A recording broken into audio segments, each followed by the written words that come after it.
Bom dia, boa tarde, boa noite. O meu nome é Ian Silva.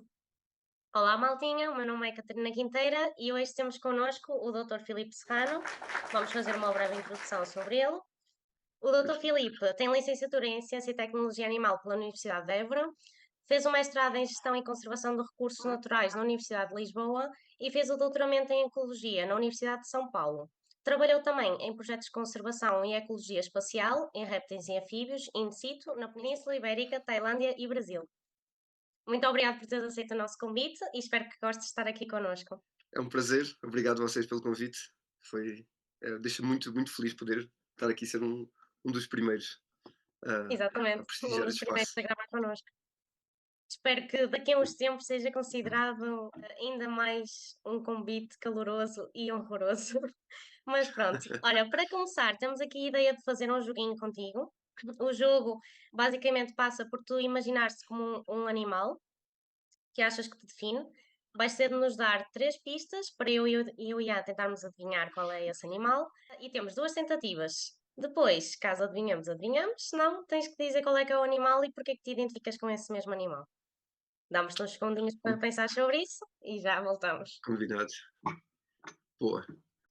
Bora, não, acho que vou. O desafio é sempre uma coisa que não seja tão fácil, mas não seja tão difícil. Então Ok, ok. um ponto ótimo ali no meio, que eu acho que é, mas acho que já tenho uma ideia Estás aqui que preparado pode para ser. as pistas, Ian? Eu estou. Bora. Bora. Vamos? Então, primeiro do que tudo, sou um mamífero, Ok. já ajuda. Podia ter escolhido um inseto, uma coisa assim, né? Mas o mamífero já ajuda, acho que Era parece. mais Por acaso difícil. eu estava com medo que fosse escolher um anfíbio. Também eu. Não, é que anfíbios, depois as pistas são todas muito. Os anfíbios têm uma cara muito parecida a todos, depois é mais difícil de acertar. Então acho que para começar, acho que um mamífero é sempre bom.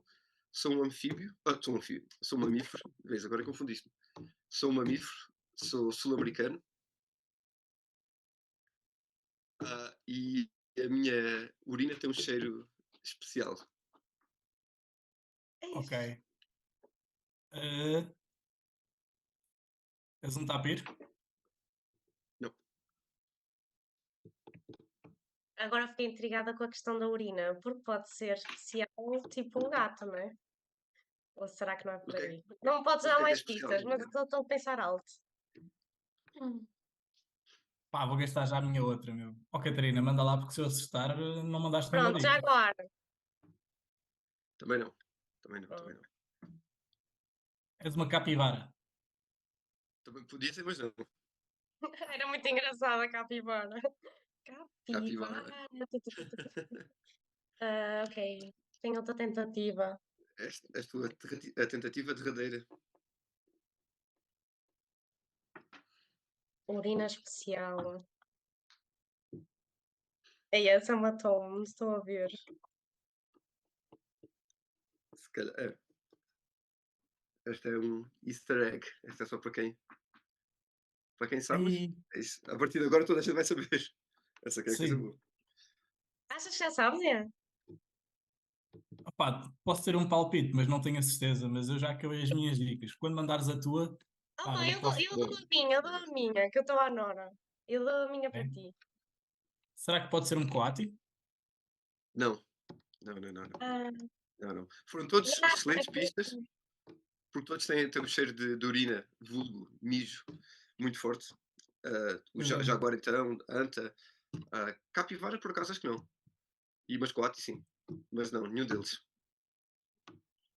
Foram ao lado. Ah, é um carnívoro, é do É Cerrado, lobo. e o nome É dele é lobo Lobo guará. Guará. Ai, eu não barato, não acredito. Lobo Guará.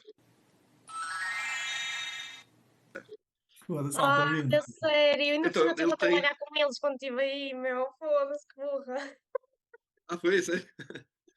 Então, ele Ainda a tem. estar Não sei com se vocês eles, meu. já leram Ei, sobre por isso. acaso, devia ter pensado, é que aquilo é tipo um mix de lobo com raposa, e tipo, a raposa tem aquele cheiro mesmo característico. Ei, por Yeah. acaso E ele podia ter tem ido por um. aí, meu. O Lobo Guará tem um composto especial na urina dele que cheira exatamente a cannabis. Então, tanto que já deu confusão, acho que foi no Zoo, onde é que foi? Acho que Zoo de Amsterdã, que também, Amsterdão, que também só por si já é suspeito, mas eles começaram no zoo, o cheiro de cannabis no zoo todo, eles não sabiam onde é que era, onde é que era, onde é que era. Até que eles descobriram que era o lobo-guará que era o responsável, mas eles não sabiam onde é que Olha, vinha, mas por mas ele acaso eu estive a é trabalhar exatamente com o eles mesmo no composto. Brasil.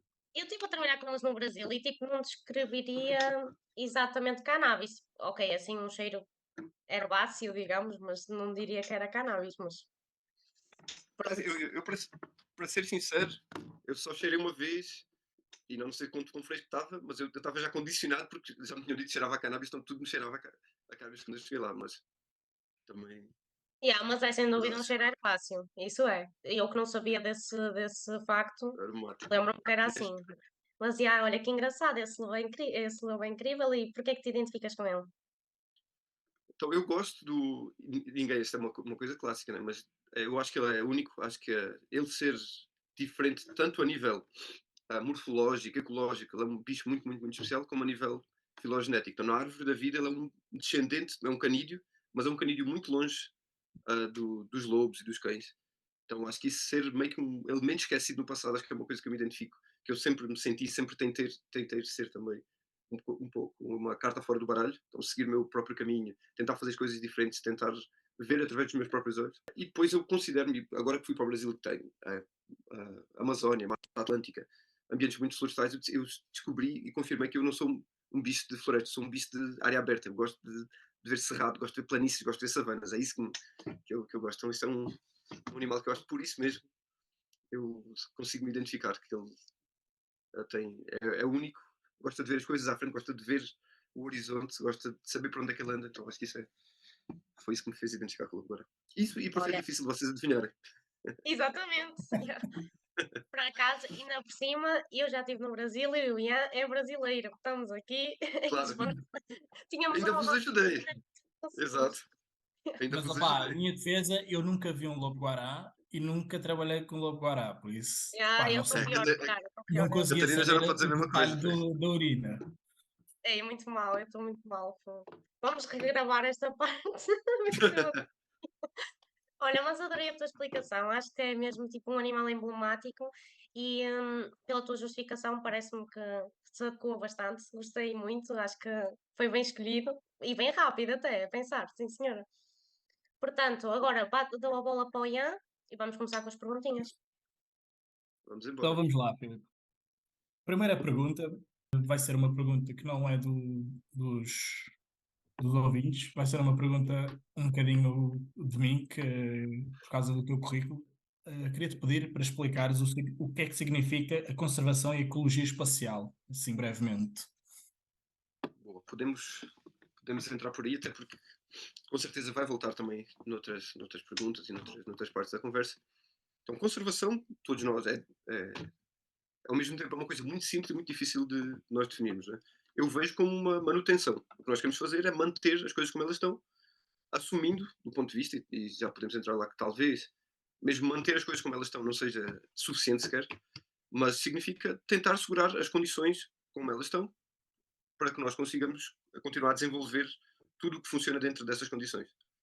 A parte da ecologia espacial foi um pouco o que eu desenvolvi durante o meu mestrado, significa perceber, entender como é que os animais utilizam o espaço. Nesse caso, a nível da paisagem, então, pegando no animal individual, um jaguar ou um cágado, como foi no meu trabalho, que parece meio irónico eu ter feito um trabalho com o movimento de cágados, as pessoas pensam que eu não tive assim tanto trabalho. Mas, bom, eu também sou alentejano, então eu tenho a quem sair, não ia também escolher um bicho muito rápido. Boa analogia. Mas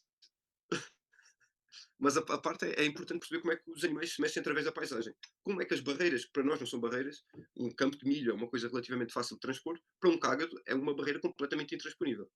Seja através de barreiras físicas ou através de barreiras de vida. No meu mestrado, por exemplo, eu encontrei que os cágados raramente atravessam estradas. Então aquilo que nós pensamos, não há nada que impeça, é um pedaço de asfalto que tem que 2,50 m. Para as tartarugas, para os cágados, eles veem como uma barreira significativa. Então, a ecologia espacial é exatamente essa ciência, esse campo da ecologia, de perceber como é que os animais se movem, porque é que eles se movem, quando é que eles se movem, e isso está relacionado a outros aspectos da sua reprodução, da sua alimentação. Então, significa como é que os animais entendem a paisagem à sua volta. Bem, obrigado. Agora, uma pergunta do Tomás Martins. Queremos. Para quem está a começar e quer seguir uma carreira de campo como tu, quais os passos a seguir? E se no teu percurso mudarias alguma coisa? Ah, Essa aí a é segunda, bem com certeza. filosófica. A segunda dói a responder, mas estamos aqui para isso, estou aqui de coração aberto para partilhar tudo que eu sou. Então, vamos por partes. A primeira, carreira de campo, eu acho que o mais importante parece uma coisa relativamente estúpida, mas é dar a cara, que nós estamos a falar aqui, é aparecer e é querer pôr os pés no campo e, especialmente, eu acho que vou tocar nisto durante a nossa conversa, que é uma coisa que eu falo bastante no meu dia a dia, é assumir, embrace, abraçar a nossa própria estupidez, a nossa própria ignorância. Quanto mais nós entramos com esse papel, tipo, eu não sei, explica-me, é pá, mais temos a ganhar, e mais libertador é. E isso, digo isso contra mim próprio, que eu já estive nesse papel e eu, com medo que me achasse que eu era ignorante, que eu não sabia as coisas, eu chegava em lugares, sabes como é que se faz? Ah, sei. Epá, nem aprendia e depois muitas das vezes as coisas davam errado, né? Então acho que a primeira é aparecer e com essa humildade dizer, eu não sei, explica-me. E depois não ter medo de fazer perguntas. Mais uma vez, abraçar essa própria ignorância.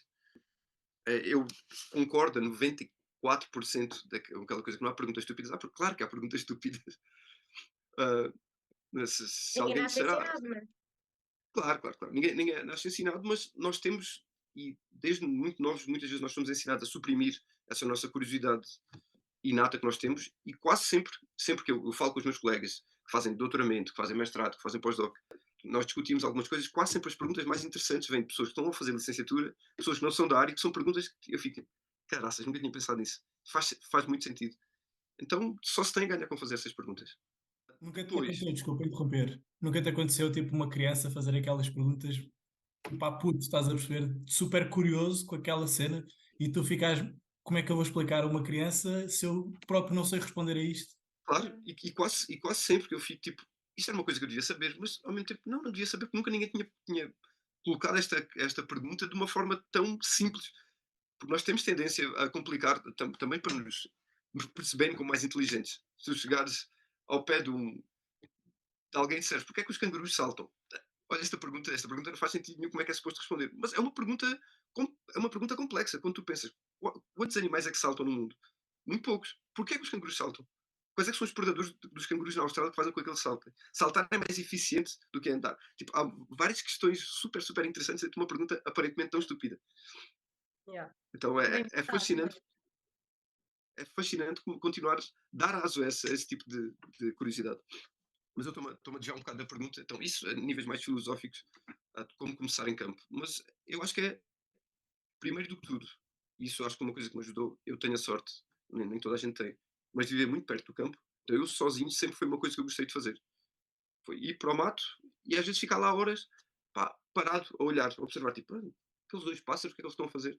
Então, eu acho que ter essa primeira contacto com o campo, ter essa vontade de contar no campo, contar no mato, é muito importante. E depois depende da sorte de ir atrás de iniciativas que o façam. Agora, num aspecto mais pragmático, mais prático, isso que o Tomás está a dizer, é tentar juntar-se a iniciativas locais. Muitas vezes nós não damos, todos nós queremos ir trabalhar para a África, queremos ir trabalhar para a Amazónia, mas há associações de birdwatching locais aqui ao lado. Há pessoas que vão fazer, há várias iniciativas agora que eu estou no Brasil a tempo inteiro, mas eu vejo que há várias iniciativas agora de vida selvagem locais em Portugal que são muito interessantes. Então, tentar conectar-nos a primeira pequena escala e depois ir subindo, acho que é importante. Conhecer primeiro a nossa fauna também. As pessoas querem, tipo, querem trabalhar no campo, querem trabalhar com isso, koalas e tipo, pô, mas nós temos bichos incríveis aqui, na Península Ibérica, na Europa. Então, ganhar esse gosto de estar com os pés no mato, perceber o que é que nós somos aqui, para depois ir para outros lugares. Então, eu acho que esses primeiros passos são importantes. Depois, o que é que eu me arrependo? Aí é mais complexo. Eu acho que, sinceramente, me arrependo. Quem convive comigo um pouco, e é polémico, mas estamos aqui para a polémica. Eu Bom, arrependo da primeira instância, ter feito ciência e tecnologia animal. Acho que foi um erro, ah, um erro central. Não, é assim, foi um erro, não que tudo que tenha vindo dele seja mau. Eu aprendi várias coisas, conheci várias pessoas. Eu acho que fomentou em mim muitas coisas que hoje são essenciais, mas eu acho que eu tinha ganho mais se eu tivesse feito biologia. Eu acho que sempre fui um biólogo de coração, mas eu entrei com 18 anos sem saber o que é que eu queria bem, queria fazer medicina veterinária, eu odiava plantas, ao mesmo tempo que eu gostava e continuo a ser, obviamente, um apaixonado por animais, mas o meu ódio de plantas ultrapassava um bocadinho aquilo que eu gostava de animais, porque metam onde quiserem trabalhar com animais, com os animais que sejam, libelinhas, ah, o que é que seja. É pá, mas xilema e floema não estou. Obrigado. Obrigado, mas não é para mim. Então, tipo, eu cheguei a essa conclusão que pá, não sei se vou aguentar, não me apetece. Medicina veterinária. Eu tive a oportunidade de entrar, inclusive na UTAD, na terceira fase, mas como já estava em Évora, eu pensei, não, vou continuar aqui, vou seguir, mas eu acho que perdi demasiado tempo a inseminar vacas, a castrar porcos, e acho que isso não necessariamente contribuiu de uma forma muito ativa para quem eu sou hoje em dia como profissional e como cientista. Então acho que Uhum. esse foi um erro.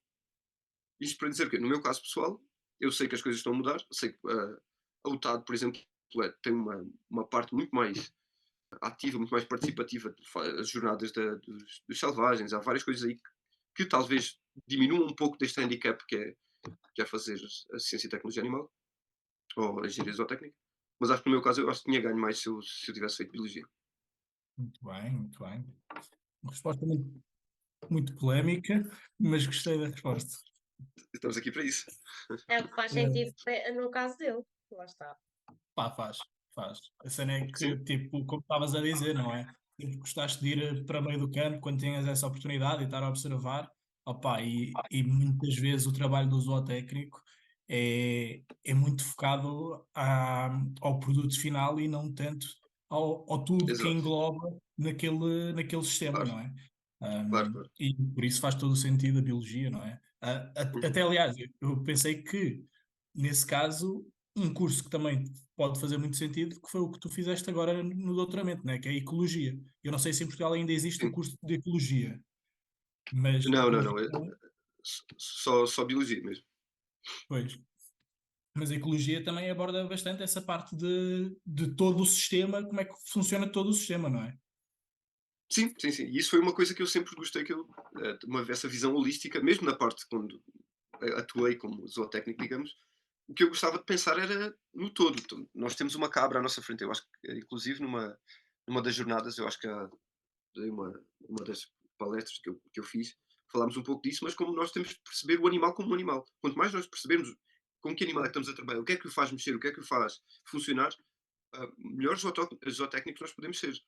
Porque nós temos que perceber que uma vaca, uma ovelha são presas. Então como é que elas vão reagir? Nós, enquanto predadores, estão a perceber um pouco do que tudo o que faz, do que está à volta do bicho, faz-nos muito melhores cientistas, muito melhores zootécnicos. Então isso era uma coisa que eu Uhum. gostava bastante de ver, mesmo quando eu estava a ser zootécnico. Então a parte prática de inseminar vacas é uma coisa técnica que eu não. Mas tudo estava em volta de ver como é que elas interagiam entre as vacas, o que é que. ah, como é que elas reagiam com as crias, tudo isso acho que mexia mais comigo. Uhum. A segunda pergunta também do Tomás, como surgiu a paixão dos répteis? Boa pergunta. Essa é daquelas que eu ando há muito tempo a tentar explicar. E é engraçado que eu lembrei-me no outro dia algo que não que possa ter explicado, mas que eu percebi que já vem de muito lá atrás mesmo. Eu acho que tal como a resposta que eu dei do Lobo Guará, uma das coisas que me faz única é a minha vontade de ser diferente. Eu acho que sempre quis muito ser diferente. Eu nunca gostei epá, mexia comigo, irritava-me quando toda a gente dava a mesma resposta. Que animal é que tu vês? Um leão, um lobo. Toda a gente. Eu disse um lobo, mas foi um lobo com asterisco. Diferente, bem diferente então, é. Claro, claro, claro. Mas epá, sentir-me parte, ou seja, não acrescentar nada. Se eu vou dizer leão, 5 pessoas atrás de mim já deram um leão, qual é que é a minha contribuição para a conversa? Então eu acho que sempre gostei dos répteis por serem muito negligenciados. Sempre tem um aspecto de nojo, tem um aspecto de medo, tem um aspecto que isso fascinava-me, como é que nós convivíamos com um animal ou com um grupo que é tão negligenciado, que as pessoas sabem tão pouco, mas têm tanto medo. Existe uma parte mística aí de conviver com esse perigo, mas sem percebê-lo, mas que faz parte de todos nós desde crianças. Ouvimos histórias de osgas e de cobras e de sapos. Então, toda essa parte da herpetologia, de répteis e anfíbios, sempre foi algo que me fascinou por ser meio proibido. É uma área que no Brasil eles têm um termo que eu gosto muito que eles usam, que é fofofauna. Então, aves, mamíferos, fora porque toda a gente gosta. Quem é que não gosta de um koala? Porra, claro que toda a gente vai querer trabalhar com um koala. Quem é que não gosta de macacos e de tatus? Claro que são bichos incríveis. Ou, tucanos, araras, são incríveis, são lindos. Quem é que gosta de um sapo cheio de verrugas, todo, com os olhos cada um para cada lado, viscoso? Então acho que é preciso ter um nível de distanciamento do que é que os animais são para gostar. Acho que isso me fascinou. Depois do nível mais histórico, eu passava sempre as férias em casa da minha avó, no interior de Évora, e a parede estava repleta de lagartixas. Então eu passava muito do meu tempo a tentar apanhar as lagartixas, tentar perceber quando é que elas saíam, tentar, na altura, isso, agora já não, mas mesmo a questão dos rabos, delas fazerem autotomia da cauda, fascinava-me como é que isso era possível, o que é que tentar apanhá-las sem se soltar a cauda qualquer ao truque. Então isso foi uma questão muito, muito interessante. E eu lembrei-me há pouco tempo que eu quando tinha para ver o nível de maluco que eu sou, né? Mas quando eu tinha uns 8 anos de dizer aos meus pais que eu queria fazer doutoramento em emoção de cobras. Eu queria saber se as cobras podiam ter amigos. Tinha 8 anos, né? Então, mas eu acho que o maluco não é as cobras, é parte do doutoramento. É uma criança, coitada, já está a sofrer por antecipação dessa forma. Mas então acho que foi Pois é. um bocado por aí. Mas isso por acaso até pode ser um tema interessante, pá, numa fase mais desenvolvida da ciência, não é? De compreender um bocadinho mais da emoção dos répteis. Super pode, e é muito pouco. Assim, as cobras, como não são animais gregários, pensa-se que elas não têm a capacidade de elas terem sentimentos ou terem toda essa questão de reagir a outros com específicos é muito, muito pouco desenvolvida, mas nem sempre. Nem sempre, então acho Sim. que com certeza é sempre mais complexo do que nós pensamos que é. Opa, mas agora tu disseste uma coisa que fez-me lembrar. Agora é uma pergunta que eu agora vou invadir aqui com esta pergunta, que é, na tua perspectiva, na parte da conservação e ligado aos répteis, com todo esse sentimento de nojo e medo que as pessoas sentem por esses animais. Eu lembro que quando eu estive em África, opá, os répteis eram uma coisa louca, meu. Aquilo era demoníaco. E o continente africano tem muito esta mística, não é? Tipo, bruxismo e tudo mais. E o Brasil é um país muito religioso também. Queria te perguntar se achas que isso também tem alguma influência em como o pessoal vê a própria fauna. Com certeza, eu acho que há várias. Essa é uma das coisas que me fascina desde novo também. É porque uma reação tão visceral, especialmente a cobras e répteis. Eu acho que há dois fatores muito importantes. Um já foi mostrado cientificamente que o ser humano, eles fizeram uma imagem de uma cobra com 100% de nitidez e 0% de nitidez, e os seres humanos com tipo 20% de nitidez, então eram pixels. Não dava para ver absolutamente nada. Quase todos relatavam alguma coisa estranha com esta foto. Então, alguma coisa no nosso cérebro de macaco que está ligada, está conectada com cobra, que sabe que aquilo é uma coisa a evitar. Mas a outra, e isso é das coisas mais fascinantes, é que desde muito novos, e grande parte do mundo ocidental vem de uma religião de matriz cristã, o primeiro, de OG, o vilão do que é o vilão do homem é uma cobra que força o homem a cometer o pecado, força não, convence o homem a cometer o pecado. Então essa parte da religião é com certeza é a primeira coisa má que existe ao ser humano é uma cobra, certo? Então está no paraíso, é a cobra que tira o homem do paraíso. Então acho que isso, em termos simbólicos, mitológicos, digamos até, é muito importante. E depois algumas coisas que para mim também são incríveis é a forma, não só como a religião influencia as cobras, mas umas cobras tão depois a reação das cobras à religião, digamos.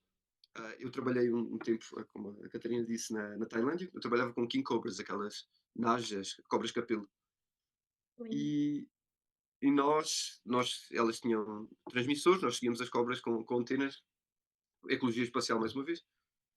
E elas eram. Eu cheguei a quase pisar numa king cobra e ela foi-se embora. Um bicho que tinha 2,5 metros que é capaz de matar um elefante africano. Pisei-a, ela continuou tranquila. Na Índia isso não acontece. Porquê? Porque na Índia as king cobras, as najas, são sagradas. Então sempre que há alguma naja, as pessoas respeitam muito mais. Na Tailândia, porque é que elas são tão calminhas?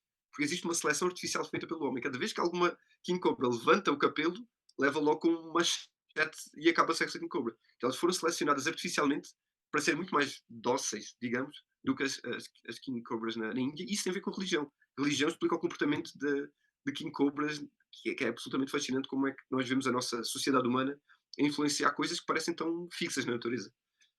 Então, é um aspecto, eu também gosto bastante de religião. Isso é uma interação que eu acho muito interessante entre como é que o papel da cobra, o papel do homem na vida da cobra também. E agora ligando os répteis aos anfíbios, essa parte da religião também tem influência nos anfíbios ou a influência que existe é muito nula? Muito menos, é assim, os anfíbios são muito mais nojos do que é medo. Eu acho que os anfíbios há mais preconceito, mas há muito pouca coisa que seja um fator importante nos anfíbios do que é nos répteis ou nas cobras. Então acho que é mais cobra mesmo. E é mais cobra por isso, porque até há relativamente pouco tempo, ou seja, no outro dia, há 50 mil anos, os maiores predadores que nós tínhamos eram cobras, eram constritoras. Ou pisar, há 50 mil anos, sem os cuidados médicos que nós temos hoje em dia, pisar numa víbora, pisar numa jararaca, pisar numa king cobra, pisar numa cobra coral era sentença de morte. Então nós Mesmo. estamos muito atentos, isso é um fator muito importante da nossa evolução humana. Pisar num Ok. sapo não, né? Mas dá o beijinho no sapo, não é? Mas ao beijinho do sapo, não, isso é engraçado, que é o contrário. O sapo é encorajado a ser beijado.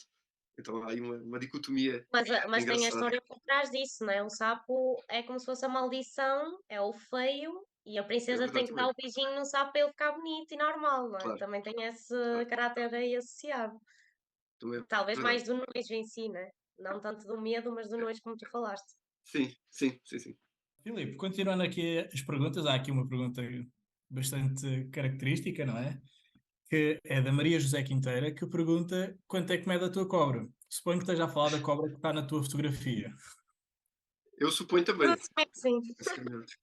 Essa é melhor supor, mas é assim, uma das coisas interessantes das cobras e não dos mamíferos é que as cobras crescem indefinidamente, né? Os répteis crescem até. E é isso, quanto mais atenção lhe dá a um réptil, mais o réptil cresce. Então, mas, não, mas ali naquela foto, aquela foto foi na Tailândia, foi no dia de Natal, e é uma piton reticulada que nós encontramos no meio da estrada, eu e um colega meu, o Elliot, e ela tinha, epá, eu não quero exagerar, nós tinha uns 2,7 metros, acho eu. Não era ou seja, não era pequena, mas não era há bem maiores. Nós encontramos maiores, mas aquela tinha uns 2,7. Que engraçado, foi no dia de Natal. Dia de Natal. Yeah, foi assim Dia um de Natal. presentinho para ti mesmo. Foi, Olha, não, já foi agora, especial. qual foi a maior cobra que já viste? Tive assim na mão, ou que já vi? Os dois, os dois. Yeah. Não, não, mas foi essa. Acho que, deixa-me pensar. Nós apanhamos uma pitão reticulada maior. Bom, nós apanhámos uma pitão reticulada maior. Inclusive, King Cobra nós tivemos maior do que esta. Aqui em cobra pode Tivemos chegar King aos Cobra. 4, não é? Sim, sim, sim, sim. Nós chegámos. E acho que a mamba também é 3,5, uma coisa assim, não é? A A mamba mamba também é negra. tipo isso. Jiboias, tipo, a anaconda nunca vi. Já procurei bastante, mas nunca vi anaconda. E jiboias únicas que eu vi também não eram muito grandes, não. Tinha tipo 1,80 m. Na verdade, uma das.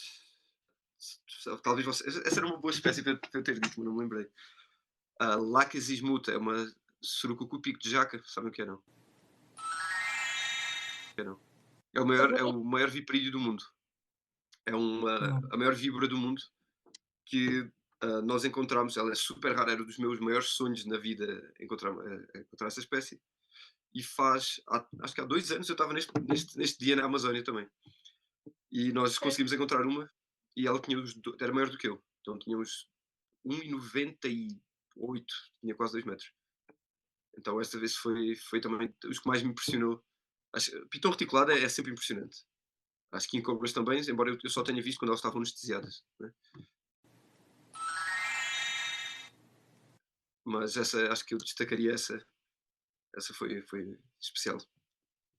E diz uma Incrível. coisa, essas cobras, quando, quando estás assim numa saída de campo, vocês têm antídotos Não, para se forem não, não. mordidos? Não? Não, porque é uma boa pergunta. Além de nós sermos, quem trabalha com cobras tem de ser hiper mega cuidadoso, ou seja, e eu reforço aqui, que é a minha opinião pessoal, mas idiotas que apanham as cobras com a mão, isso é uma burrice completa, porque um bom profissional não precisa nunca de expor esse tipo de de risco, né? Então quem trabalha com cobras venenosas, a não ser que em casos extremos, mas ainda assim, tens ganchos, tens tubos para fazer contenção da cobra. Então nós partimos do princípio que sempre vamos, se virmos uma cobra e nós somos relativamente bons a detectar cobras, né? Nós vamos manuseá-la com equipamento adequado. Mas o outro também é que é muito, muito raro. É muito raro e eu digo-te porque eu já pisei em cobras, eu já me sentei ao lado de cobras venenosas, já fiz tudo. E também já fui. As únicas vezes que fui mordido foi vezes que fui realmente estúpido. Já Então foste mordido? é muito raro. Fui. Eu tenho. Parece, como muita coisa do que eu digo, parece mentira, mas eu fui mordido no Brasil há também uns 3 anos e é uma cobra que não é. Ela é uma pistóglifa. Então há 3 tipos de dentição de cobras. Há aquelas áglifas que não têm dentes que inoculam veneno, só lenóglifas, que injetam, têm os dentes na parte da frente, então elas conseguem injetar. Bom, na verdade há outro, que é o proteróglifas, que são umas cobras de corais, que é outro tipo de veneno, que são dentes que já existem, eles não são projetados. E outra, baseados em termos técnicos, mas se chamam opistóglifas, que elas, para injetar veneno, elas precisam de meio que roer os dentes inoculadores de veneno, estão na parte de trás da boca. Né? É como a nossa Então, cobra rateira, não é? sim, por exemplo, acho que a nossa cobra rateira, na verdade eu acho que a nossa cobra rateira não tenho certeza, mas há a cobra de capuz, que existe também em Portugal, com certeza é, mas é muito mais difícil ser mordido por uma delas, é preciso querer muito ser mordido. Mas eu estava a fazer uma demonstração para uma criança, que nós apanhámos uma dessas cobras, e a cobra mordeu-me e eu não quis traumatizar a criança para a vida, então eu, não, está tudo tranquilo, não, eu vou. Eu tirei com cuidado, mas nesse meio tempo, ela injetou veneno, eu estava no meio do campo, então não há antídoto para essa cobra, porque ela não é venenosa o suficiente para justificar um antídoto comercial. Né? Então o meu dedo inchou, eu tive de tomar tipo, antihistamínicos, coisas assim, e o que acontece é que agora quando fica frio, e quando fica o dedo molhado, eu deixo de sentir o dedo. Eu perdi esta sensibilidade neste dedo, só quando fica frio molhado. Então, por exemplo, parece que é mentira, mas pensam que é uma desculpa para eu não lavar a louça, mas é verdade. É verdade que eu deixo de sentir isso. E durante um tempo eu deixei de conseguir usar o banco, porque o banco era todo com biometria deste dedo, então eu também não conseguia. Então foi dos primeiros casos documentados de incapacidade bancária causada por uma cobra, porque eu não conseguia levantar dinheiro durante um tempo. Durante um mês e tal eu não conseguia, porque este. Opa, eu sei Mas, que é uma história má, mas é uma história tão boa, desculpa. É muito interessante mesmo. E depois, do género, já aconteceu há 3 anos, ainda notas repercussões disso, apesar do veneno dela não ser assim tão venenoso quanto isso, não é? Provoca bastantes lesões ainda, não é? Um efeito exato, super localizado, mas ainda assim eu acho que não vai passar tão rápido. Que eu saiba, continua aqui Sim, firme e porque isso forte. é um caso de lesão nervosa, também demora muito, muito, muito tempo a ser restaurado, também é verdade, mas Faz sentido. pode ser que Faz daqui mas a sentido. uns tempos façamos novamente um podcast para ver se isso já está a melhorar ou não, Eu já tenho um novo episódio, o dedo a ver recuperado. como é a que tua está o mão, dedo tipo, não do ficou Dr. Filipe afetada. Ferreira. Não, não, a mão não. Foi só o dedo, só aconteceu o dedo inchou, ficou, pareceu uma salsicha alemã, mas depois voltou Isso é antihistamínicos e verdade. tal, voltou. Ele ficou, houve uma parte meio, né, não gangrenada, mas criou meio que uma ferida que ficou meio Notaste feia, mas diferença de durante coloração da pele e assim? isso, notei que ele ficou um bocado feio. Uma ferida, um buraco, Alguém disse mas assim, pá, Filipe, vamos ter que cortar o dedo. não, isso eu sabia que eu desconfiava. Isso é que é uma coisa muito engraçada, porque eu, à partida, eu conheço cobras e tal, mas então eu sabia, não vai acontecer nada, mas havia sempre uma vozinha atrás da minha cabeça: será que vai ser o primeiro? Se calhar és o primeiro burro que vai meter o dente amputado por causa desta cobra, porque todo o resto das pessoas tomam cuidado, vai ser o primeiro. Mas à partida, não. À partida, não. Até ver, está aqui, firme e forte, só não lida muito bem Opa, com fera e limão, mas de resto. diz-me uma coisa, quando está dias de chuva assim, notas, tipo, não podes ir para o campo à toa, não é? Ficas com o dedo ali, tipo, radar. Então, isso eu sinto, que se começa muito frio e chuva, umidade, eu já começo a sentir o dedo meio a formigar.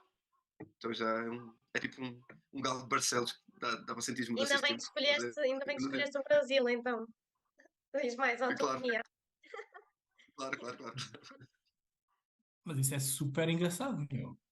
Yeah, incrível, Eu nunca tinha tenho, ouvido uma história assim, muito bom. eu E tenho essa pena. foi a única vez que foste mordido? Não, já fui mordido por várias, mas acho que no Brasil esta foi a única, talvez.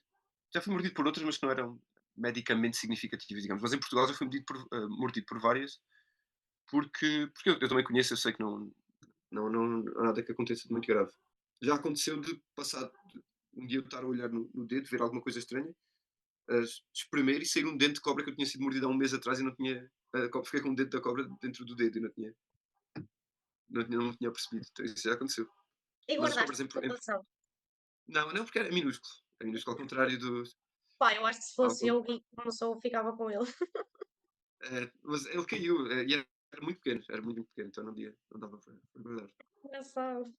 Ó Filipe, já Mas, agora que estamos a falar disso da cena de ir para o canto e apanhar as cobras e tal, voltando para os projetos de conservação, como é que é a relação das instituições zoológicas com os projetos de conservação in situ? Como é que os zoos desenvolvem isso? Ou isso é tipo uma fundação que faz e chama um zoo para participar? Como é que funciona toda essa logística?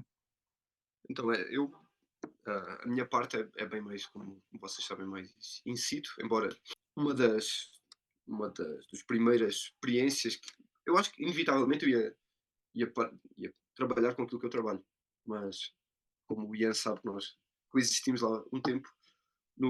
Nas minhas primeiras experiências com conservação, especialmente este sítio, foi no Badoc Safari Park, com o grande Tiago Nabisso, mando um abraço. Marcos também provavelmente vai assistir. Então, ah, com eles os dois foi onde começou um pouco isso. Então, mas a minha experiência com este sítio é muito mais limitada do que a minha experiência em sítio. Então, o que muitas vezes acontece, existem várias formas. Uma é através de estabelecer uma fundação própria do, dos zoos, até porque, segundo normas ou recomendações da IASA, de outras instituições de zoos e aquários em volta do mundo, é preciso dedicar uma parte do orçamento para projetos in situ. Então é uma sugestão muito forte, que nem sempre é cumprida. Acho que dos estudos que saíram agora, em teoria, devia ser 10%, e grande parte das pessoas grande parte dos zoos dedica 0,1%, alguma coisa assim. Mas tem a ver com isso, tem a ver com uma imposição, de certa forma, ética de um zoo participar dessa forma. Muitas vezes, outras, têm a ver com ser um papel em que os zoos gostam de participar, então os próprios procuram parcerias. Então sabem que existem instituições que participam em projetos de campo, então eles vão atrás desses projetos e colaboram, porque é sempre uma forma muito importante, tanto de os valorizar internamente, e nos Jesus há sempre muito essa questão de prestígio, né? Nós somos os únicos que estamos a conseguir participar no projeto de pangolim das Arábias. Nós somos, então, dá um certo status dentro da comunidade de Jesus, mas depois também para os visitantes é um selo de garantia muito forte quando nós vemos que um zoo não tem só uma arca de Noé, muitas vezes é o que os zoos são, que é, nós temos aqui os últimos dois, fora disso, fora do que está a acontecer do barco, temos pena, mas é um selo de garantia de qualidade, saber que o zoo, que a instituição zoológica, ou o aquário, está envolvido em projetos de conservação em sítio. Então, geralmente é nessas tipo de parcerias, muito poucos deles têm iniciativas próprias, exclusivas, privadas, em que eles apanham 2 ou 3 pessoas, funcionários do zoo, e mandam-nos para o campo. Isso não acontece tanto. Geralmente é através de parcerias que é o mais importante. Eu acho que essas parcerias são mais interessantes do que fazer tudo do zero. Uhum. E quais são os maiores desafios assim destes projetos de conservação? Vai sempre para a parte financeira, não é? De financiar um projeto que tem os seus custos, não é? De equipamentos e as pessoas, de deslocações. É o quê? É lidar com as pessoas locais, com as populações locais que são afetadas pelas espécies em si. Quais são os maiores desafios que encontras no teu trabalho? Então, em termos de campo, o meu trabalho atualmente tem 2 componentes. O componente teórico, digamos, é mais forte do que eu participo em vários projetos de campo, mas projetos meus, como foi o das tartarugas, como que eu participei em Espanha com lagartos, ou não era meu, mas eu participava bem mais ativamente com as king cobras na Tailândia. Participo de alguns projetos no Cerrado, e fui na Amazónia e na Mata Atlântica ocasionalmente. Mas então o meu trabalho agora tem sido bem mais teórico, que tem alguns, basicamente, apanhando esses dados, coletando esses dados de campo e transformando-os em ciência, tentando informar as decisões de conservação. Que aí há vários desafios, mas podemos entrar neles depois. Mas em termos de campo, com certeza, e eu trabalhando agora no Brasil, que tem uma biodiversidade absurda, mas absurda. Acho que no país todo, por exemplo, em Portugal todo, há umas 192 espécies de aves, alguma coisa assim, talvez um pouquinho mais. no Ibirapuera, que é o parque urbano de São Paulo, há umas 215. No parque, no meio de uma cidade que tem 15 milhões de habitantes. Então, E há o ninguém está aí guarda-óculos, nem para. aquilo é incrível. Claro, então eles nem precisam de sair do parque. Yeah. Eles podem ver 200 e tal espécies. Então é um nível, uma escala de biodiversidade absurda. Isto sem entrar no mato mesmo, ir para a Mata Atlântica e para a Amazónia, nem é preciso. Mas uma das maiores dificuldades é com certeza financiamento. Há muita coisa a saber. Nós precisamos muito de dados para conservar as espécies. E há umas 99% das espécies que nós não temos, simplesmente não temos dados. Onde é que elas ocorrem? O que é que elas comem? O que é que elas fazem? Então, como é que nós conseguimos conservar algo que nós não conhecemos? Não conseguimos. É impossível. Então, acho que essa parte do financiamento, da paciência de ter dados, porque há espécies, o trabalho de campo que nós temos agora no Cerrado, nós passamos 2 anos para apanhar uma única exemplar de uma espécie que está lá. Então, se nós só fôssemos 2 meses, nós nunca íamos coletar essa espécie, nunca íamos ter informação. Então, e tempo é dinheiro, né? Então é preciso muita paciência, é preciso tempo, é preciso dinheiro. Lidar com as populações locais é um desafio, dependendo de onde é que é, mas é um fator que tem de ser muito incorporado na conservação atual. É muito bonito para nós que estamos aqui, e contra mim falo, claro, mas não, os tigres, temos de proteger, claro, óbvio, mas imagina morar perto de um tigre e cada vez que vais lavar a roupa ao rio tens 0,7% de chance de seres morto por um tigre. A coisa muda de figura um bocado, não é? Claro. Então, sem nós incorporarmos, levarmos as populações locais junto com aquilo que nós estamos a fazer, não há como. Porque no fundo são elas que ditam, nós podemos mandar de avião o dinheiro que nós quisermos para lá. Quem vai make or break essas iniciativas de conservação são eles. São eles que vivem lá dia a dia, são eles que têm que perceber a importância daquilo que eles estão a fazer e muitas vezes às vezes tomar decisões que não são fáceis, como às vezes há tigres que talvez não seja sustentável ter o tigre ali. Ou Exato. há populações que são caçadas, que eles caçam, mas que talvez não possam caçar também. Há várias coisas que são complexas. Ao mesmo tempo, é desumano e é irreal da nossa parte dizer esta população está a caçar caranguejos para se alimentar. O caranguejo é 40% da sua alimentação. Nós chegamos lá e dizemos assim: não pode mais caçar caranguejos. E eles fazem: ok, vou só comer 60% menos. Não, isso não existe. Então nós temos de encontrar soluções também humanas, também sociais para conseguir conservar. Pois Então, é, isso é tudo a questão do ecossistema, nós também estamos lá, temos que nos exato. adaptar, mas tendo em conta o impacto que nós temos, também temos que adaptar algumas espécies a nós também de vez em quando, não é? Com certeza. E nós Infelizmente, mas é assim. adaptarmos à espécie. Eu acho isso que Exatamente, tu disseste agora, Catarina, com certeza, porque nós muitas vezes pomos-nos fora dessa equação. Há exato. a natureza e há nós. Não, nós estamos lá no meio, e cada vez mais nós vamos ver que estamos no meio, porque tudo que vem de mudanças climáticas e tudo que vem de alterações no ecossistema, nós vamos cada vez mais estar no olho do furacão. Exatamente. Vamos começar a sentir na pele, direitinho. Pois.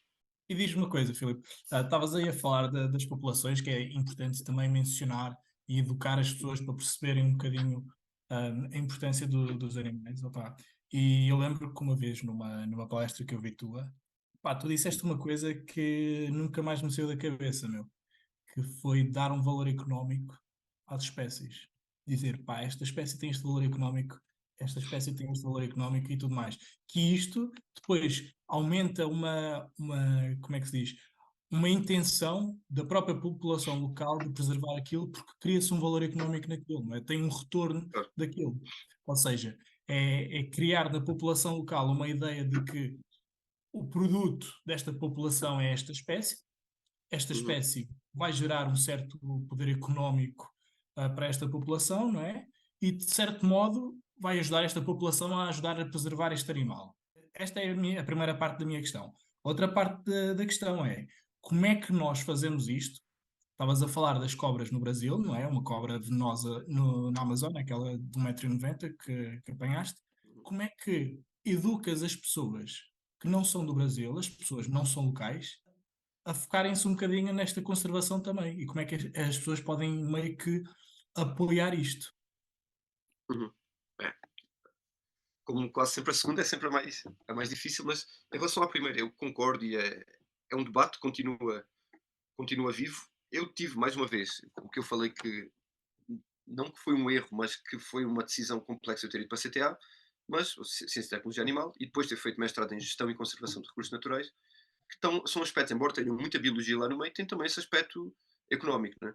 Então eu vi um pouco, isso foi algo que eu acho que me fortaleceu, não pensar só na visão que é muito reducionista, muito purista, da natureza pela natureza, que é extremamente válida, mas nós vivemos num mundo real. Então, eu acho que há vários debates sobre se é ético nós valorizarmos, precificarmos uma espécie, que é o termo. Né? Quanto é que vale um elefante? Tá, quanto é que valem duas, sei lá, araras de Spix, ararinhas de Spix? Quanto é que Spix? Quanto é que é complexo dar um valor a uma vida, né? Vida é vida. Mas só assim é que nós conseguimos. É um argumento muito forte que nós temos para mostrar à população, pôr em números, não é? Porque isto é mais importante ou menos. É subjetivo. Agora, o dinheiro não é subjetivo.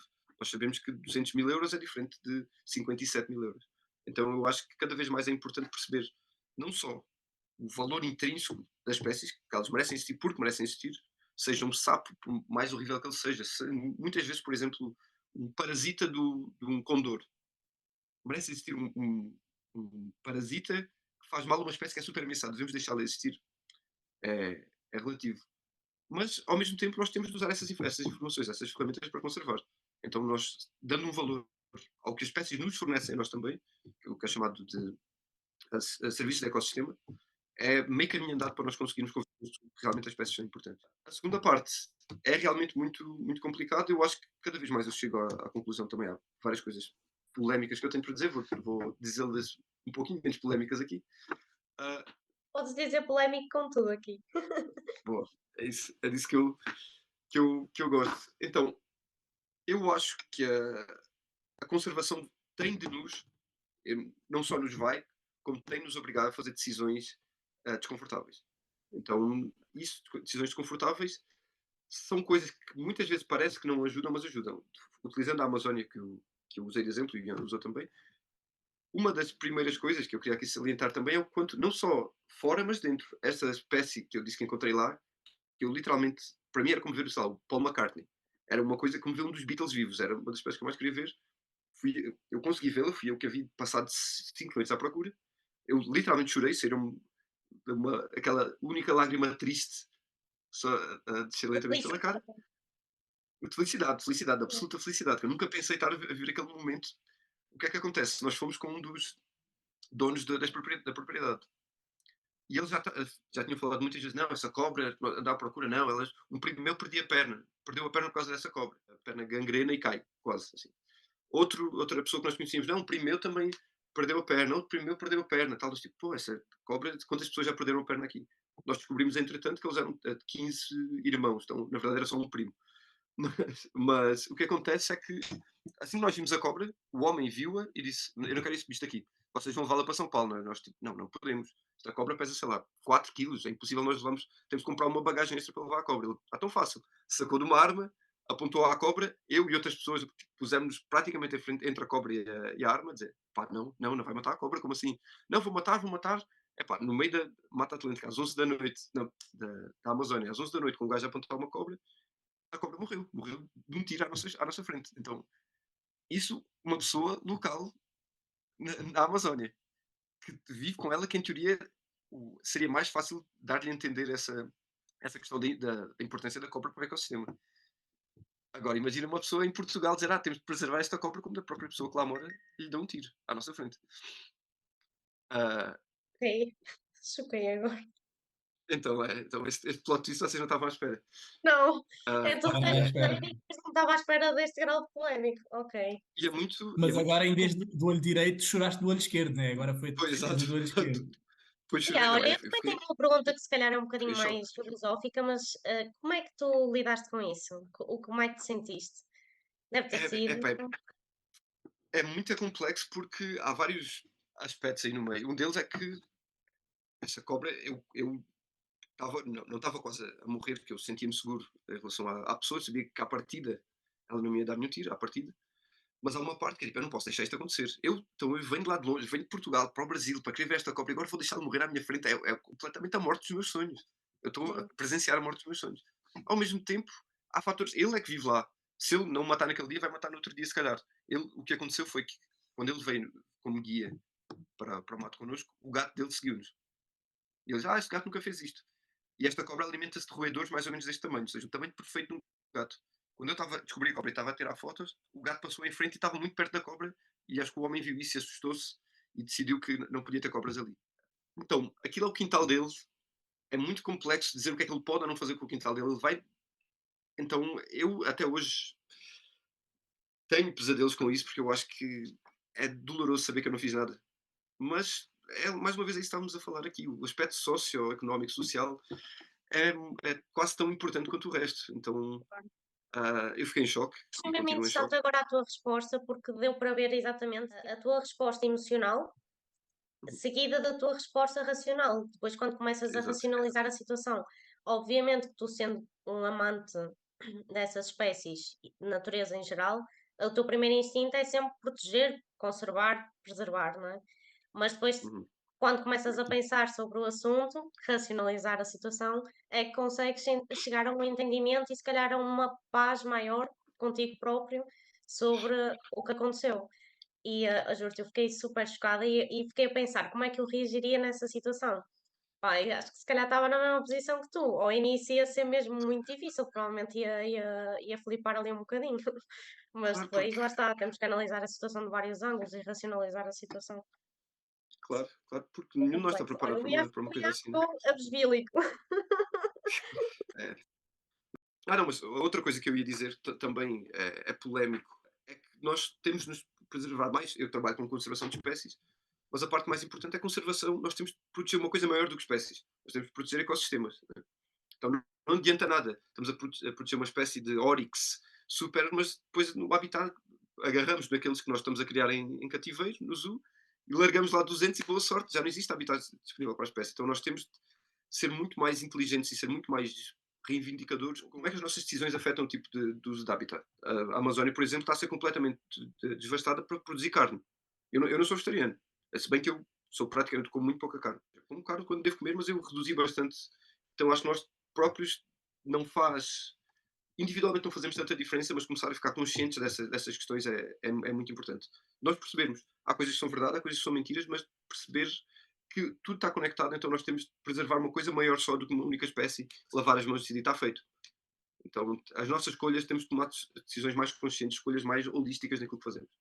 Isto, né, Exato, podia ser que mais existe muito polémico, mas queria aquele. desculpa. Agora começa a surgir aqueles debates do género: que espécies é que, racionalmente falando, vale a pena tentar conservar? E Claro. eu também gosto muito de ver essas coisas porque ajuda-te a, pronto, a ser a tomar um ponto mais racional de uma coisa que normalmente é emocional. É aquela questão, por exemplo, normalmente usam sempre o exemplo do panda, que é aquele animal, a cara de conservação, do fofinho, lá está a Uhum. fofofauna, e depois quando se começa a ver os números e os resultados, uma pessoa começa a pensar tantas espécies que estão a ser completamente ignoradas, se calhar mais os fauna, não é?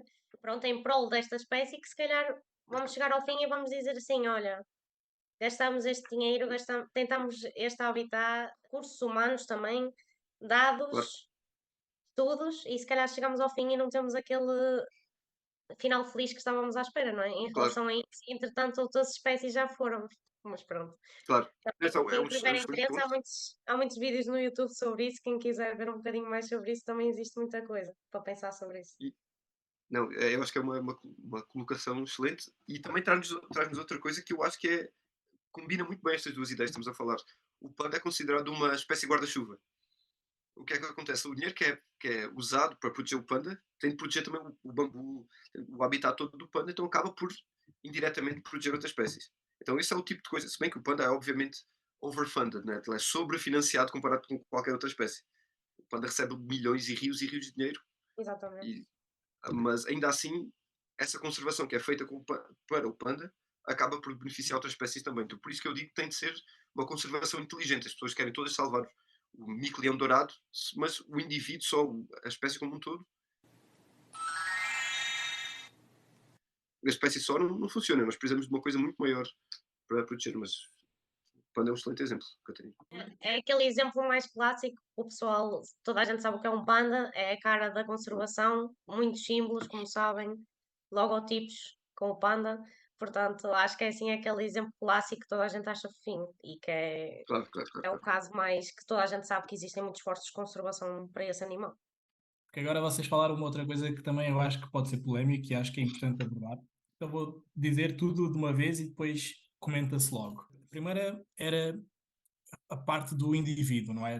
Da conservação do indivíduo em vez de ser a conservação de uma população. Porque também é importante salientar as diferenças, não é? O indivíduo é um animal específico, não é? A população é aquela espécie. Depois, a conservação da comunidade, que é o conjunto das espécies associadas, não é? E a conservação do ecossistema. O que é que aquele indivíduo vai fazer pela população, o que é que aquele indivíduo específico que queria salvar, essa cobra que queria salvar, ia fazer para a população Uhum. dessa espécie, o que é que iria fazer para a comunidade ali à volta e o que é que iria fazer para todo o ecossistema. Aquele indivíduo era Exato. assim tão importante? Será que tipo, o homem matar, ter aquele sentimento, opá, estou safo, não é? Em vez de ele não saber se matou a cobra ou não e ficar a pensar, opá, agora vou ter que matar todas as cobras que ver, que falaste que eram vários irmãos, né, que todos tinham o mesmo primo e esse primo é que perdeu a perna. Vai ficar toda a gente a pensar, opá, temos que matar aquele animal. Só que tu nunca vais saber se estás a matar aquele indivíduo que efetivamente mordeu o primo, porque Sim, não sim. consegues identificar, não é? A minha questão era nesse sentido da importância de um indivíduo para a população, da própria população para a comunidade e tudo mais. Outra coisa que é um tema que eu acho que as pessoas às vezes esquecem-se, que é, a Catarina falou do panda. A verdade é que, um exemplo, há um zoo na Europa que fez um estudo do impacto que o panda iria ter nos visitantes do zoo, para Uhum. saber se valia a pena o esforço porque para se ter um panda tem que se pagar um valor para o governo chinês, todos os anos. E o zoo queria saber, vale a pena esse esforço ou não? Lá está, o valor económico do animal outra vez, não é? Sim, sim. Yeah. E verificaram que o panda iria trazer plus 1 milhão de visitantes. Ou seja, mais 1 milhão de visitantes do que aqueles visitantes que o zoo normalmente tem.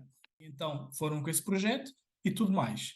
Se não houvesse lá o panda, era menos 1 milhão de visitantes que iria para esse zoo, que iria visitar esse zoo. Menos 1 milhão de pessoas que teriam menos informação dos outros animais. Porque quando tu vais a um zoo, não vais ver só o panda.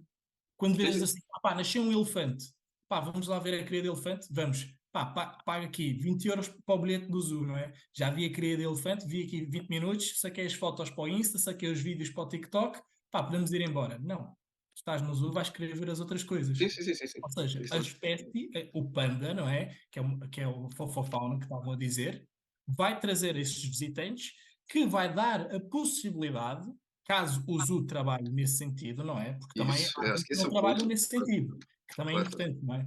Mas usar, pá, é um termo fodido, mas é verdade, é usar esta fofofauna para trazerem os visitantes para a não fofofauna, não é? E educar as pessoas para a importância da não Sim, sim. fofofauna e também meio que ajudar nesse sentido a conservação desses animais. Eu queria saber um bocadinho, agora, Catarina, também a tua opinião, o que é que vocês diriam sobre este tema? Primeiro, impressionada.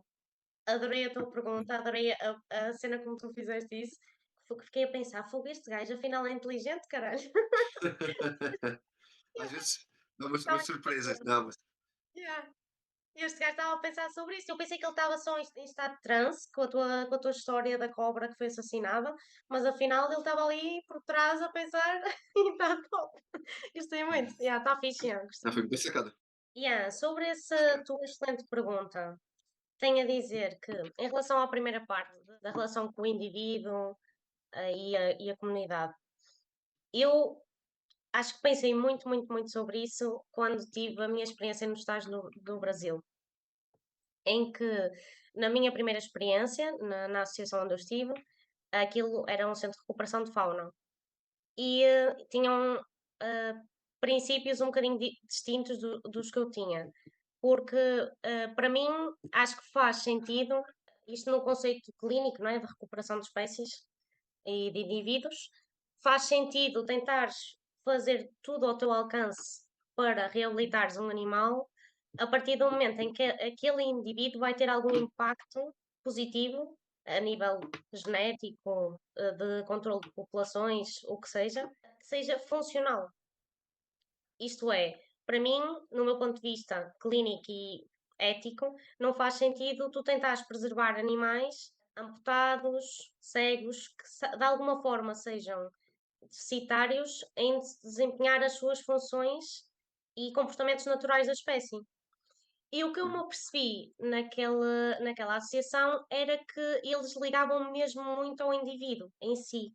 Ou seja, para eles valia tudo para salvar aquele indivíduo, independentemente se ele pudesse ou não regressar ao seu habitat e continuar e perpetuar a comunidade onde ele estava inserido. E para mim simplesmente foi um choque bastante grande porque não fazia todo sentido essa visão, no meu ponto de vista. Primeiro, há outras questões relacionadas, mas que não são tão enquadradas, que é o bem-estar animal, não é? Porque muitas das soluções que eu vi ali, eles simplesmente não estavam a ver essa visão. A visão era salvar a todo custo. Não interessa se existe bem-estar, se vai ser poder devolver à natureza, se vai poder contribuir positivamente para aquela espécie. E depois também temos a questão de indivíduos que são de facto de uma espécie ameaçada ou indivíduos que não são de uma espécie ameaçada. Também temos essa vertente.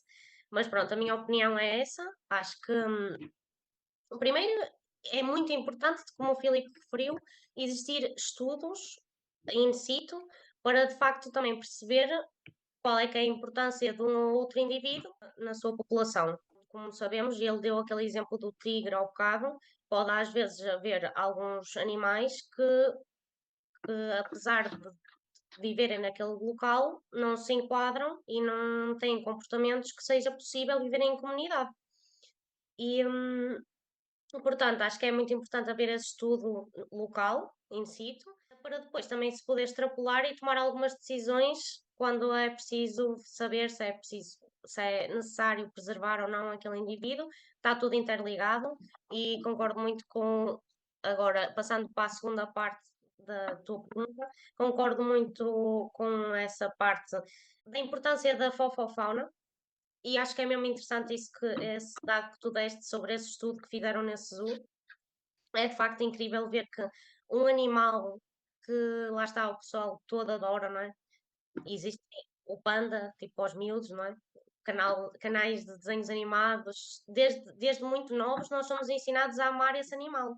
Então, Uhum. mas quando tu disseste 1 milhão, é que eu percebi de facto, do género, o impacto que um animal pode ter na gestão de um zoo e na gestão de toda a sua coleção.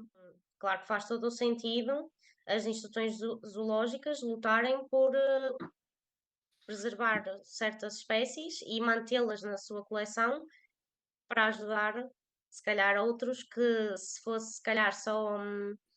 Imaginando que tinham um zoo, que eu não sei se existe ou não, também um bocadinho mais da minha ignorância, mas pronto, alguma instituição zoológica que esteja, por exemplo, muito focada em anfíbios. Pá, se calhar, a nível de visitantes, não ia ter assim muita gente interessada em ver, não é? Mas lá está, como tu dizes, ó, o nascimento de uma cria de elefante, o nascimento de um hipopótamo, linces, aqueles fofinhos, e esses aí já vão contribuir imenso, e lá está, faz todo o sentido terem isso para captar e para também aproveitar para fazer educação ambiental dos pequeninos e dos graúdos, no sentido de não adorar só os fofinhos, não é? Temos que Uhum. ver beleza mesmo nos que às vezes consideramos que não são tão belos. E pronto, acho que é a minha opinião. Cara, eu partilho muito do que a Catarina disse. Há esse efeito também às vezes a métrica que se usa, unidade, indivíduo, isso da primeira parte da pergunta é errado, ou seja, claro que estou a tentar, não, sei lá, um nome de sapo, também ninguém vai conhecer aqui, mas um sapo corredor ou um jaguar, são os dois uma unidade de indivíduos, mas que representam coisas funcionalmente e todos os aspectos muito diferentes. Mas será que outra métrica que as pessoas usam às vezes não é só o número de indivíduos, é a biomassa?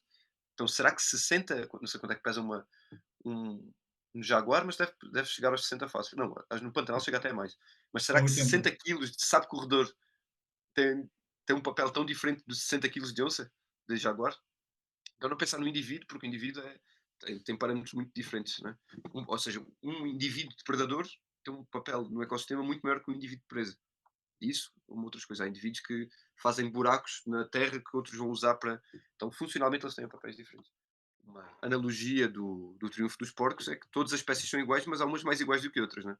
Todas deviam ter o mesmo direito à vida, mas nós sabemos que temos de utilizar a informação que nós temos. E, ligando com a segunda parte da pergunta, eu acho que nós estamos, o barco está a afundar, nós temos de usar todas as armas que nós temos. Então, se é para usarmos pandas para chegar mais dinheiro, para salvar outros bichos, bora. Bora, acho que nós podemos dar muito pouco a certas considerações éticas que na prática vamos ficar certos eticamente e depois no mundo a arder. Acho que isso faz menos sentido.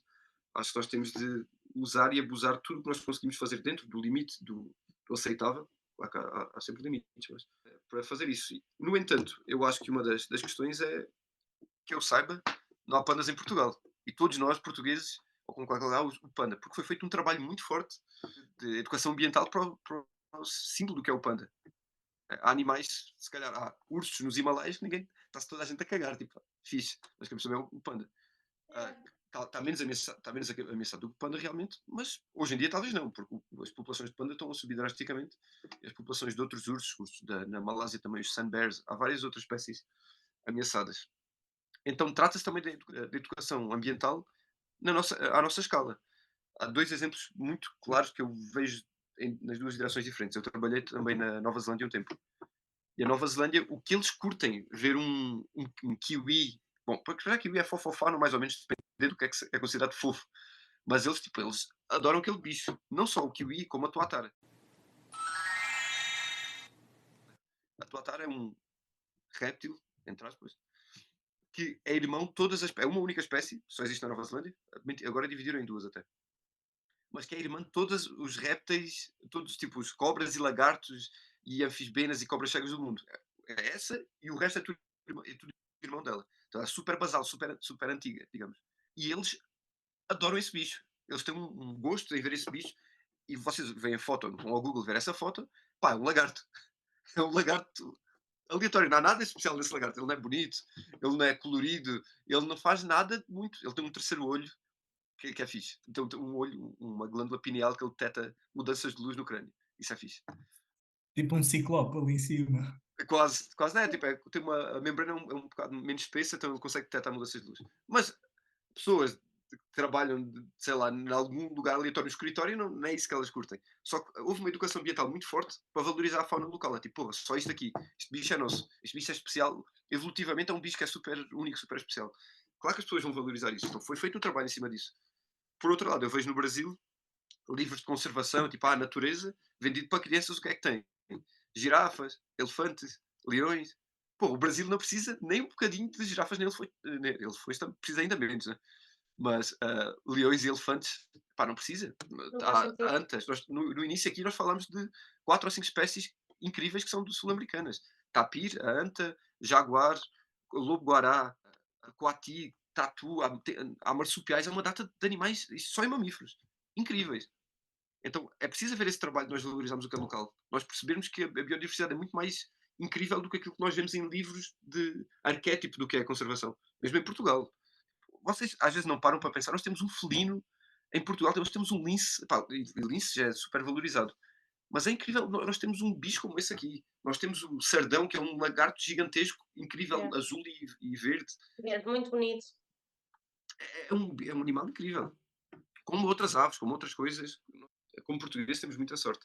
Mas nós esquecemos às vezes de valorizar isso e acreditamos, emprenhamos muito pelos ouvidos, passa a expressão, do que é conservação, do que é natureza. Natureza é tudo. É desde a aranha mais horrível, peluda, que nós possamos ver, à arara mais bonita. Isso tudo tem um papel essencial. Então nós percebermos isso, fazer com que o público entenda isso e usar pandas, usar as armas que nós temos à nossa disposição para perceber isso é fundamental. Incrível. Eu agora vou voltar a lançar aqui mais uma coisa que eu acho que, principalmente em Portugal, na parte da conservação, está a falhar bastante. Tu falaste do lince e temos o exemplo do centro lá de Silos, não é? Com o ICNF, que o Rodrigo Serra está à frente, estão a fazer um trabalho fantástico. Mas depois temos o caso do lobo ibérico, que o trabalho que está a ser feito está a ser um trabalho bastante complicado de obter resultados tão produtivos, não é?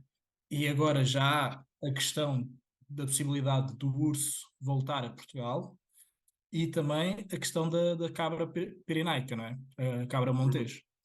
Sim, sim. E eu lembro que, acho que foi em 2014 que foi feito um estudo cinegético, que até foi publicado em 2 jornais espanhóis, do valor que a cabra pirenaica, a cabra montés, tinha para 2 aldeias, 2 vilarejos em Espanha.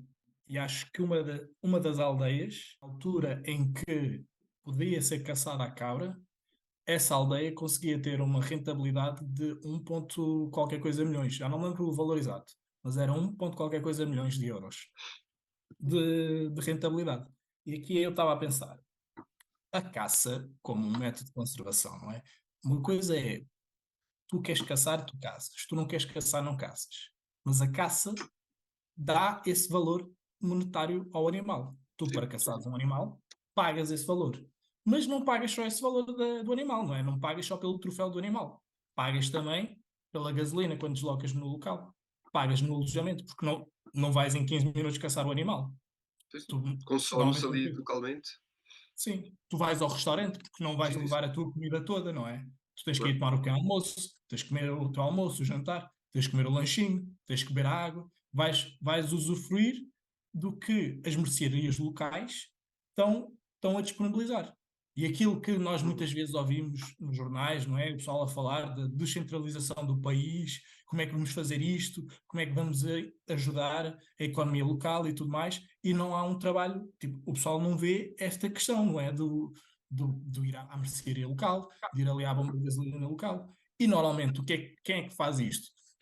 São pessoas que estão dispostas a pagar por um troféu, vão Uhum. fazer isso, não é? Porque estás a gastar pelo troféu, tu queres o troféu, meu. Pá, estás-te a cagar se vais Sim, ficar ali 2 ou 3 dias. Tipo, sim. ficas os dias que for preciso para trazer o troféu para casa. E esses dias que ficas, estás a gastar no local. Agora, a minha questão é, como é que nós podemos dizer se é ético ou não isto, esta Uhum. atividade? Como é que nós podemos educar as pessoas neste sentido? E há uma maneira de dar um valor financeiro, por exemplo, para a cabra montesa em Portugal ou para o lobo ibérico em Portugal, para trazer isto? Porque o lobo, por exemplo, tem a questão dos pastores, que o lobo Uhum. vai caçar os animais dos pastores, não é? E já agora uma outra coisa que é o exemplo em Portugal do javali, que agora é uma praga em certos locais. Uhum. Como é que nós podemos fazer toda esta gestão com todo o moralismo e ética à volta dos temas, sem uma visão racional Claro. do que é a gestão populacional, como é o teu mestrado, Filipe, a gestão dos recursos naturais.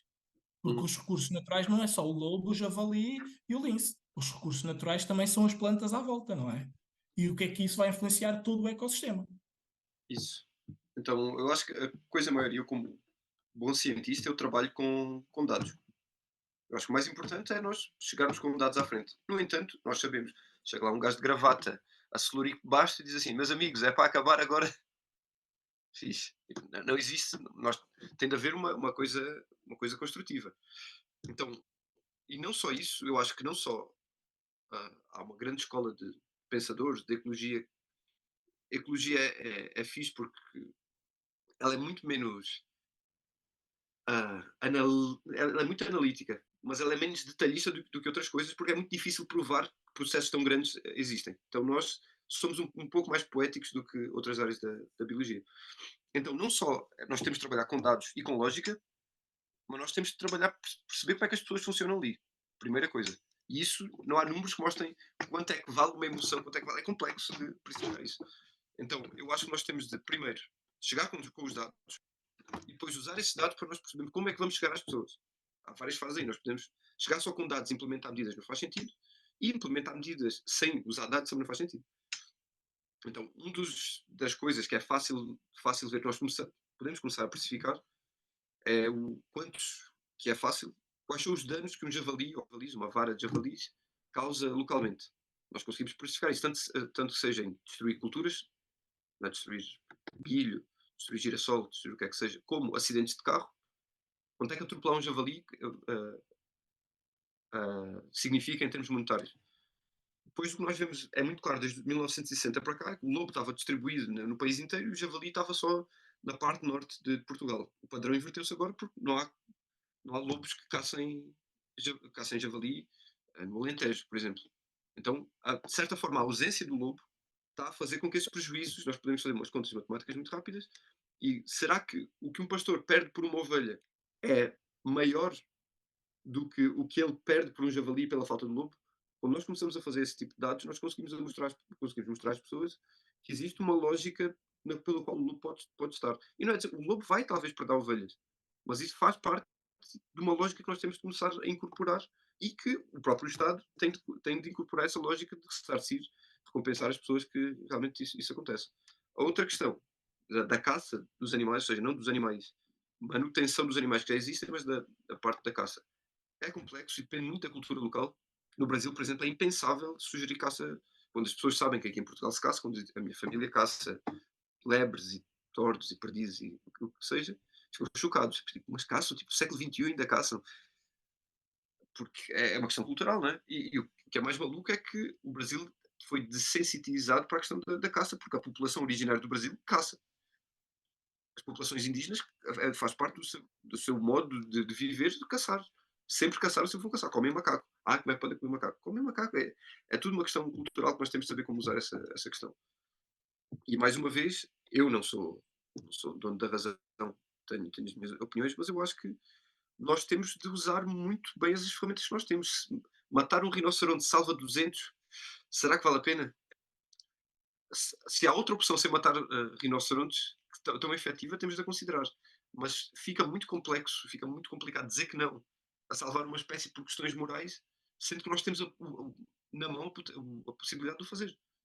Nós podemos, com o que alguém vai gastar para matar um rinoceronte que já está velho, já não tem um papel funcional na comunidade, na Assembleia de rinocerontes ali. Esse velho que vai morrer se calhar daqui a 2 anos, deixar alguém matá-lo, e isso gera $200.000, e usar esses $200.000 na população local, na manutenção do ecossistema, noutras iniciativas que protegem outras espécies, será que vale a pena? É algo que tem de ser, mais uma vez, nós precisamos de dados e precisamos de colocá-los na balança. E precisamos de considerar o contexto local. Então acho que eu dei uma volta muito grande para explicar aquilo que eu estou a dizer, mas acho que na prática é chegar com dados, mas perceber onde é que nós estamos a usar os dados. Nós não podemos chegar só com números, largar o Excel no meio do campo e nos embora e o trabalho está feito. Né? Mas então essas duas coisas têm de conviver muito, perceber onde é que estamos a usar as coisas e como é que nós podemos sustentar aquilo que nós estamos a dizer. As pessoas precisam de acreditar que nós estamos a dizer. Excelente Muito resposta. bem. Aproveito para deixar aqui também a informação que mais para a frente vamos ter alguns episódios sobre caça e conservação, por isso, se estão a gostar desta discussão, eu deixo aqui o desafio para ouvirem os próximos. Filipe, tenho para ti a última pergunta. A derradeira pergunta. Filipe, o quão selvagem és tu? Ui, com saudades. Vocês vocês andam a brincar com fogo, já foi a pergunta da cobra, já foi esta. Ah, mas, não, mas é uma boa pergunta. É uma pergunta que eu próprio me pergunto a mim mais cada vez mais à medida que o tempo vai passando. Eu, modéstia à parte, já consegui executar muito da minha selvageria por esse mundo fora. Coisas que eu nunca pensei, pensei fazer. Acho que é meio que uma bola de neve, uma leva à outra. Pensar agora que eu estou no Brasil, tenho trabalho de campo no Brasil, que passei 2 semanas na Amazónia, que é realmente fantástico. Mas acho que isso atesta à minha parte selvagem, que eu acho que há várias definições do que é ser selvagem. Mas acho que o selvagem que eu sou trata-se dessa incapacidade que eu tenho de dominar os meus instintos, as minhas vontades de querer saber mais e mais, de não respeitar muito o que são as cercas que vão sendo criadas à minha volta. E isso é uma coisa semi-inata. Eu acho que é alguma coisa que já nasceu comigo, mas acho que há também uma vontade minha de ignorar aquilo que me diz para ficar em casa. Fica em casa, fica tranquilo.